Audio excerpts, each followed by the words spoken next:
C'est la dernière journée sportive en ce samedi. Le football, on termine par le foot. Le sport qui a dominé cet été grâce à la Coupe du Monde de football. Et nous sommes là aujourd'hui.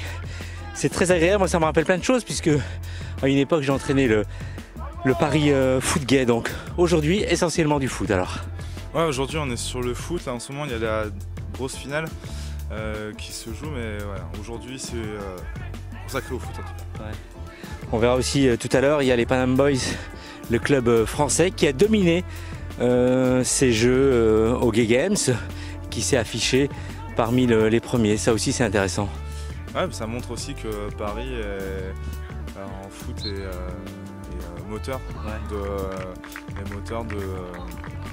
De la construction ou de la mise en place des clubs LGBT et de la reconnaissance aussi du travail français dans le sport. C'est vraiment intéressant, là on voit donc il y a une rencontre qui est en train de se dérouler. Manchester qui évolue contre une équipe américaine. Il y a vraiment une ambiance, superbe ambiance en fait.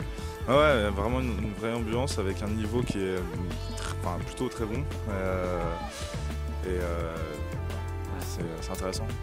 En tout cas, ces Gay Games ont offert un certain nombre de bonnes choses dans l'ensemble. Le foot reste le sport numéro 1 où il y a quand même une homophobie qui domine encore. Et grâce à des jeux comme les Gay Games, eh bien, les situations vont s'améliorer un peu et les mentalités vont évoluer.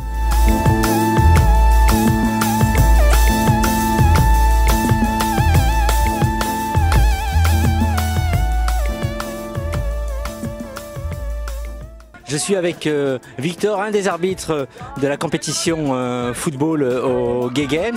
S'il fallait faire un bilan, comment se sont déroulées les rencontres et ces Gay Games à Paris au niveau du football? Très bien, c'était assez sympa, il y avait du niveau homogène. La météo nous a un peu rendu la tâche difficile avec 2 jours très chauds, ouais. Avec des joueurs fatigués et un orage le jeudi, donc c'était assez intense. Mais à la fin, là on sent un peu les jambes qui fatiguent, mais c'était sympa, il y a un bon état d'esprit. Sur le terrain, c'est tranquille et c'est bien, c'était sympa. Vous êtes arbitre habituellement dans le monde du football? C'est ça. En 3F? Ouais. Ligue de Paris, ouais. J'étais candidat JAF l'année dernière, donc j'ai un arbitre de fédération. En général des arbitres de DH, voire jeune arbitre de fédération, voire candidat F4 donc, pour arbitrer du N2 au centre, donc aux portes de la fédération. Alors qu'est-ce que vous pensez justement de ces équipes qui fleurissent et qui se développent de plus en plus, des équipes de foot LGBT? Alors ce qui est dommage, c'est qu'on voit que ce sont encore des équipes qui évoluent dans le monde amateur, dans l'univers corporatif. Et on est loin de voir des équipes de football en Fédération Française de Foot, licenciées en Fédération Française de Foot, et c'est un peu dommage. Qu'est-ce que vous en pensez? Oui, c'est vrai qu'on a uniquement des équipes LGBT, il me semble, avec des joueurs uniquement de la communauté gay. Oui, des hétéros qui évoluent bien sûr dans ces équipes-là. Oui, mais c'est vrai qu'on a une majorité hétérosexuelle, homosexuelle, mais et ça serait intéressant de voir aussi des équipes se développer au niveau fédéral, peut-être avec un championnat. Après, est-ce que c'est dans l'intérêt de la communauté justement, ou plutôt ce serait mieux de mixer les équipes? Faudrait voir, mais ce serait peut-être plus intéressant d'avoir un mix des équipes homosexuelles et hétérosexuelles. Ou tout simplement prévoir des joueurs de football homo évoluer dans les clubs classiques normalement, mais ça reste un vrai problème encore. C'est un vrai tabou dans le football et à tous les niveaux. Ouais. Alors les arbitres, ils en pensent quoi justement, eux qui sont les juges? On n'en pense rien, on n'a pas à émettre d'avis là-dessus. On est là pour arbitrer, peu importe la catégorie, le sexe, la couleur de peau, l'ethnie, on est totalement objectif là-dessus. Mais d'après vous, qu'est-ce qui coince justement et qui empêche que les situations évoluent? Aucune idée, je ne suis pas dans les instances, moi je sais juste que je suis sur le terrain et que ça soit hétérosexuel ou homosexuel, ça se passe relativement bien, donc voilà. Merci à vous.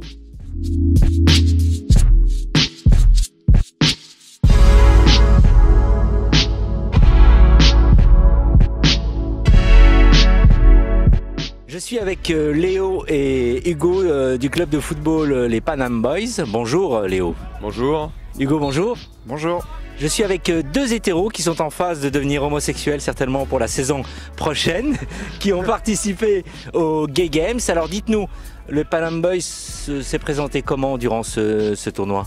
Bon, on a fait honneur à la France, parce qu'on était le seul club français qui était en lice pour le tournoi à 11, et on a terminé champion de division 3. Donc on a fait une bonne compétition. Ouais. Comme à la Coupe du Monde de foot classique. C'est un peu ça, ouais, j'entendais qui disait ah c'est la Coupe du Monde qui se rejoue et tout, il y en a marre de ces Français, mais bon on est les meilleurs, qu'est-ce que tu veux. Et côté résultat, qu'est-ce que ça a donné pour vous? Du coup, en fait, il y avait d'abord des phases qualificatives, donc on a fini 3e, on avait un très gros groupe. Ouais. Et ensuite, on a joué donc la Coupe des 3e et on a fini champion de la Coupe des 3e, donc c'est sympa. On a battu Boston, les London Falcons et puis les Mexicains là sur la finale. C'était très serré, très beau match, mais on s'en est sorti, ouais. Donc on est content, ouais. Alors en tant qu'hétéro, venir participer aux Gay Games, ce sont donc les jeux de la diversité. Qu'est-ce qui motive votre participation à ce tournoi? Nous, on est engagé depuis longtemps maintenant avec les Panam Boys, qui est donc l'une des équipes LGBT de Paris. On n'en a pas tant que ça, avec surtout Paris Arc-en-Ciel. Et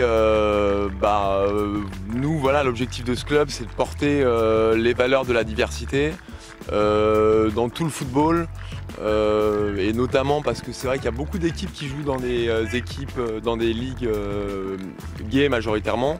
Et nous, c'est pas le cas, et on essaie simplement de montrer que voilà, une équipe peut parfaitement mélanger des hétéros, des gays, qu'il n'y a aucun problème. Et on est d'ailleurs ouvert sur voilà, tout type d'autres, de toutes les minorités, et que ça se passe très bien. Et voilà, et nous, c'est vraiment les valeurs qu'on veut porter. Et donc voilà, c'est la suite logique des choses. C'était évidemment de participer aux Gay Games pour porter ces valeurs-là. Qu'est-ce que tu penses un peu de cette homophobie qui domine, qui règne encore dans le monde du football aujourd'hui? C'est vrai que le foot, c'est peut-être le sport le plus populaire au monde. C'est un sport aussi où il y a très, très pratiqué par les garçons. Et il est important pour l'image et pour que les joueurs de foot finalement avouent, ou en tout cas sortent du placard comme on dit, que des clubs comme nous existent, parce que l'homophobie est omniprésente, on va pas se le cacher. D'ailleurs, on a un joueur de notre équipe, un noir, qui n'a pas pu jouer parce qu'il était blessé, mais lui il a failli passer pro en Allemagne pour le club de St. Pauli. Il était en centre de formation et il n'a pas pu parce que justement il est sorti du placard et l'équipe n'a pas voulu de lui. Donc c'est vraiment un gros problème, et c'est pour ça que ce genre d'événement est fondamental pour aussi montrer que sur le terrain du foot, il y a des homosexuels et qui sont très compétitifs, très bons, et que l'orientation sexuelle n'a absolument aucun rapport avec le niveau au foot ou quoi que ce soit, quoi. Qu'est-ce qu'il faudrait plutôt voir de plus en plus des joueurs pros se révéler et sortir aussi un peu du placard, de l'isolement, et dire qu'ils sont réellement, comme on aimerait bien que Ronaldo et Gourcuff soient homo par exemple? Ouais.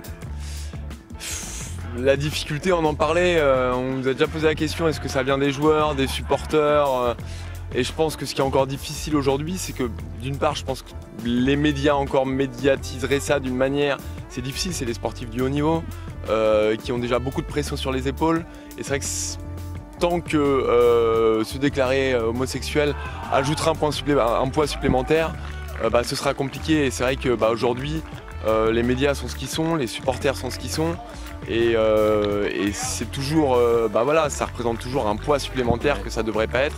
Et c'est vrai que je pense que la meilleure manière de remédier à ça, c'est sur le terrain, de montrer sur les terrains de foot, dans le football amateur, dans les groupes de supporters, que ça n'a jamais été un problème d'aucune sorte. On peut être tout aussi bon, on peut être tout aussi performant, et quand ce sera finalement rentré, là on pourra vraiment avoir des gens qui déclareront leur homosexualité et qui vont être enfin épanouis dans leur sport. Et je pense que ça prend la bonne voie. Après, encore du boulot, quoi. Le chemin est long. Alors justement, qu'est-ce que vous pensez des personnes encore, ça a fait des polémiques là en ce début des Gay Games, comme quoi c'est un événement communautariste? Non, mais ça, c'est des grosses bêtises qui circulent sur les médias, sur les réseaux sociaux, etc. Le problème, c'est que en fait, cette idée du communautarisme, c'est juste un prétexte qui est donné par ces gens-là pour pas pour taper sur le dos des gays, quoi. C'est toujours la même chose. Et s'il n'y a pas une communication claire qui est faite aussi, une preuve d'ouverture, parce que par exemple au tournoi 11 il y avait une équipe de réfugiés, voilà, les gens ne le savent pas ça. Ils croient qu'il n'y a que des gays, alors que c'est complètement faux. On en est la preuve et il y en a plein. Voilà, il faut, je pense, une communication peut-être plus ample de la part des organisateurs. Je sais pas, je ne vais pas me critiquer du tout, mais je pense que ça c'est un point sur lequel il faut appuyer, parce que quand on fait un peu de médiation auprès des gens qui critiquent cela, tout de suite ils comprennent que c'est ouvert, que les gens sont sympas, que voilà, qu'il n'y a pas de... Puis que le niveau est bon, surtout le niveau est excellent. Et alors précisément, si je peux me permettre, le combat vraiment des Panam Boys, c'est que les gens se rendent pas compte en fait que organiser des jeux gays, c'est tout sauf se fermer aux autres entre guillemets, et c'est tout le contraire. Et nous justement, les valeurs qu'on porte, c'est on est autant d'homosexuels que d'hétérosexuels, et c'est tout sauf fermer et jouer entre soi. C'est au contraire montrer que, en fait, l'idée c'est juste de montrer que c'est pas un problème d'être gay, qu'on peut tous jouer ensemble, et ça c'est vrai que c'est encore compliqué. Et les gens, dès qu'ils voient l'étiquette LGBT, ils disent ils jouent entre eux, alors que non. Et je sais que nous on en parlait aussi, on a adhéré récemment au centre LGBT à Paris, et eux c'était pareil, ils avaient vraiment ce souci, et ils étaient contents de voir que on n'était pas un club 100% homosexuel, mais que on mélangeait tout le monde. Et voilà, ça se passe à notre niveau, ça se passe au niveau du centre LGBT de Paris. Il y a beaucoup de niveaux, c'est que les gens ne se rendent pas compte que le combat de toutes les associations homosexuelles, c'est justement de s'ouvrir, c'est tout sauf se fermer. Mais tant qu'on ne revendique pas une étiquette LGBT, qu'on ne revendique pas une homosexualité, on ne pourra pas donner d'éclairage à ça et les gens continueront à se cacher. Donc l'idée c'est juste de montrer là, il y a plein d'hétéros, il y a plein de gays, et on est tous ensemble, et c'est ça, donc c'est tout sauf communautaire. S'ouvrir jusqu'à une certaine mesure. Écoute, il y a eu un peu de drague. Mais alors justement, il y a aussi cette fameuse troisième mi-temps qui fait fantasmer un certain nombre de personnes, de joueurs. Qu'est-ce qui se passe réellement dans les vestiaires ? Comme dans tous les vestiaires de France et de Navarre, c'est toujours la même chose. C'est vrai que ça, c'est un des fantasmes aussi. Et une des choses que je pense que les clubs amateurs contre lesquels ils jouent, ils se rendent compte que, en fait, il se passe rien, parce que ça change rien, parce qu'on est des sportifs. Peut-être plus de blagues. Encore plus de blagues. Et voilà, donc rassurez-nous, il n'y a pas de regard persistant, parce que beaucoup justement d'hétéros n'osent pas forcément rejoindre les clubs de foot LGBT à cause de ça parfois. Absolument pas, absolument pas. Alors là, on prend la douche tout nu et il n'y a absolument aucune sorte, à aucun moment un regard déplacé ou quoi, surtout pas. Non, alors justement, qu'est-ce que vous pourriez passer comme message aux homos qui sont encore dans les clubs classiques, qui vivent très mal leur homosexualité et qui sont isolés, et aux hétéros, qu'est-ce que vous leur conseillez pour rejoindre des clubs comme le vôtre ? C'est une vraie question, parce que moi j'ai envie de dire l'idéal ce serait simplement de le dire, de l'assumer et de jouer comme ça et de rester dans leur club, parce que c'est leur club. En général ils s'y sentent bien quand même, quoi. C'est-à-dire que c'est vrai que c'est dommage aussi, mais c'est pour ça que on a encore cette critique de communautarisme, c'est que c'est aussi des refuges, quoi. Et l'idéal ce serait qu'il n'y ait plus besoin de refuge et qu'ils puissent rester dans leur club. Après c'est vrai que malheureusement il y a des clubs où c'est encore très compliqué, trop compliqué, et à ceux-là on leur dit rejoignez-nous, on a un club qui mélange tout le monde, et là ils se sentiront bien, et puis on portera le combat ensemble jusqu'à ce que on puisse tous jouer là où on a envie, quand on a envie, et que voilà. Pour rejoindre les Panam Boys, comment on fait et ça se passe où ? Pour rejoindre les Panam Boys, il suffit je pense que le moyen le plus sûr, c'est d'aller sur notre page Facebook, d'écrire un mail à la page Facebook, qui est régulièrement consulté, et puis après on vous donne les informations pour les entraînements, les matchs, les licences. Vous avez le droit à 2 entraînements, n'importe qui peut venir 2 fois et choisir ou non de s'inscrire. Et voilà, ça se passe à Porte de Montreuil, au stade de Louis Lumière, et c'est le mardi soir.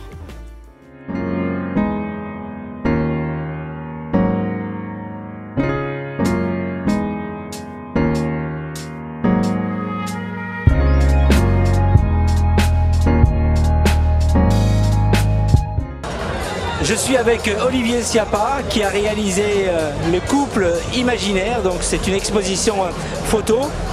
Première question, comment est née l'idée du projet ? En fait, on s'est retrouvés au moment des débats du mariage pour tous avec énormément de haine par rapport aux familles homoparentales et par rapport aux couples homosexuels. on a vu une aide, on a vu une méconnaissance du sujet et on a vu surtout une invisibilisation. C'est-à-dire que pendant les 1 an de ces débats, on n'a vu aucun couple, mais vraiment aucun à la télé nulle part, aucune famille alors qu'il en existe 300 000 en France. Il y a 300 000 familles homoparentales et on n'en voyait aucune. Et du coup, j'ai décidé de faire une première exposition qui s'appelle Les couples de la République, où je prenais en couple toutes les familles de la République, c'est-à-dire les hétérosexuels, les homosexuels, les familles monoparentales avec un seul parent. Voilà, c'était quelque chose d'assez large. Et j'y ai inclus dedans ces fameux couples imaginaires qui sont des célébrités, gays ou hétéros, on s'en fout, qui représentaient les émotions en fait amoureuses d'un couple homosexuel ou d'une famille homoparentale. Donc sur toutes ces photos en fait, ce qu'il y a c'est qu'on est dans des photos qui vont permettre, de par la nature de la photo, de par la douceur de l'image et par leur célébrité en fait, à permettre une connexion immédiate à des personnes qui en général sont assez homophobes et sont assez réfractaires, et de pouvoir leur permettre d'être plus ouverts, d'être plus un petit peu plus cool par rapport à tout ça. Voilà. En ce qui concerne le choix des personnages, est-ce qu'il a fallu aussi un peu trier et sélectionner un certain nombre d'individus et de personnes? C'est pas vraiment trier, ça aurait été dans le meilleur des cas si tout le monde m'avait demandé de pouvoir faire partie de cette exposition. Pardon. Alors qu'en fait c'est le contraire qui s'est passé, j'ai dû insister, beaucoup insister pour qu'ils le fassent, pour certains pendant des mois et des mois, pratiquement à la limite du harcèlement. Et voilà, il y a un couple qui s'est fait sur à chaque fois 20 qui n'ont pas pu se faire. Donc soit parce qu'ils annulaient au dernier moment, soit parce qu'il y en avait un qui ne pouvait pas, soit parce que voilà, donc j'aurais adoré qu'il y ait un tri, ça aurait vraiment voulu dire que les personnes se seraient battues pour le faire, ce qui n'était vraiment pas le cas malheureusement. Est-ce que cette exposition va être amenée à voyager? Elle a beaucoup voyagé déjà, elle a fait à peu près 200 villes, donc c'est pas mal. En France, rien qu'à Paris, elle est venue à la mairie de Paris, elle a fait la mairie du 3e, du 12e, du 10e, elle a été sur des squares de parcs et de jardins, il y avait des gros cubes sur la place de la République. Là elle revient encore ici devant le parvis de l'hôtel de ville, je sais pas si vous arrivez à voir un peu tout. Donc ce qui est pas mal, c'est pas mal. Et ça continue encore. Le mois dernier, il y en a eu 8 en tout. Et on est aussi associé avec le ministère de l'Éducation et de la Culture qui permettent en fait de l'amener dans les collèges et les lycées. C'est-à-dire que là, toutes les bâches qu'il y a dehors, il y a 70 bâches qui font à peu près 2,50 m de long. Et toutes ces bâches en fait sont normalement dans des collèges et des lycées, dans les cours, à l'extérieur, dedans, voilà. Et il y en a toujours plusieurs en parallèle par mois. Donc ça voyage quand même. J'imagine que cette photo a dû plaire à beaucoup. Cette photo-là ce qu'on voit là. J'ai l'impression en tout cas, les gens ont l'air de pas mal apprécier, de pas mal aimer. Donc oui, il y a sur cette bâche-là en particulier par exemple, c'était surtout c'était que des athlètes que j'ai mis. Et puis celle-là, je trouvais que c'était celle qui passait le mieux en gros, et ça permettait en plus, comme les gens, une des consignes c'était que les gens puissent faire des selfies et poser à côté devant. Là du coup il y a un vrai espace à chaque fois sur cette photo élargie qui permet de pouvoir se poser et prendre des photos. Mais vu le nombre de partages qu'on a vu sur les réseaux sociaux et la queue des fois qu'il y a eu par moment où les gens attendaient 10-15 minutes pour faire une photo devant, je pense que ouais, ça a dû bien plaire. Vous avez un site internet où on peut voir justement cette photo? Est-ce qu'il va y avoir, parce qu'il y a des gens qui n'ont pas vu cette exposition, qui n'ont pas eu l'occasion de se déplacer? Alors c'est très simple en fait, sur les réseaux sociaux, que ce soit Instagram, Facebook ou Twitter, vous cherchez Olivier Schiappa, c'est collé, donc c'est O-L-I-V-I-E-R, comme Olivier, et Schiappa, donc c'est comme la CIA, C-I-A, et après il y a 2 P comme Patrick, ou comme PD, et un A, voilà. Vous avez d'autres projets en vue? Oui, là j'ai sorti un roman en fait qui est sorti chez l'Harmattan il n'y a pas très longtemps, qui s'appelle Il était 2 frères. Et j'ai d'autres projets de romans et de mise en scène qui doivent arriver assez vite. Voilà. Et un petit mot concernant les jeux, est-ce que vous avez pris le temps de passer un peu par dans les différentes compétitions qui ont eu lieu durant ces Gay Games? Ah mais j'ai fait que ça toute la semaine, j'étais à fond, je trouvais ça génial. Un peu partout? Oui, enfin il y en avait genre la natation et tout, bon, c'était plus joli à regarder, du coup je suis resté plus longtemps, mais ouais c'était génial. Alors qu'est-ce que vous retenez de ces jeux? C'est beaucoup plus inclusif et génial que le nom n'y paraît. Quand on lit Gay Game comme ça, on dit tiens, il est lesbienne, il est LGBT, machin. Mais mais c'est ouvert à tout le monde, c'est ouvert aux hétéros, c'est ouvert aux gays, aux bi, aux trans, et il y a vraiment ce côté inclusif qu'on voit pas souvent généralement dans le sport, et c'est ça qui m'a plu. Il y a certains sports aussi où les garçons et les filles étaient mélangés, ça c'est vachement bien. Et ouais, il y a plus que le côté inclusif, dans ce village il y avait une ambiance incroyable. Je sais pas si la caméra peut se déplacer un tout petit peu, mais il y a des gens de l'autre côté qui jouent au foot depuis tout à l'heure, mais ça mélange des athlètes, ça mélange des gens qui viennent de l'extérieur, ça mélange des personnes du staff, ça mélange des gens de la sécurité et un CRS. Je trouve ça incroyable. Voilà. Merci Olivier. Et ben merci à vous en tout cas.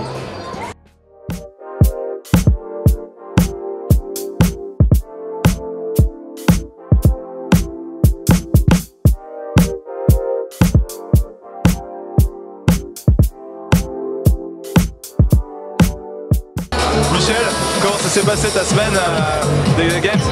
Écoute, c'était une très belle semaine. On a eu la chance d'accueillir vraiment toutes les nationalités avec des gens qui sont venus du monde entier.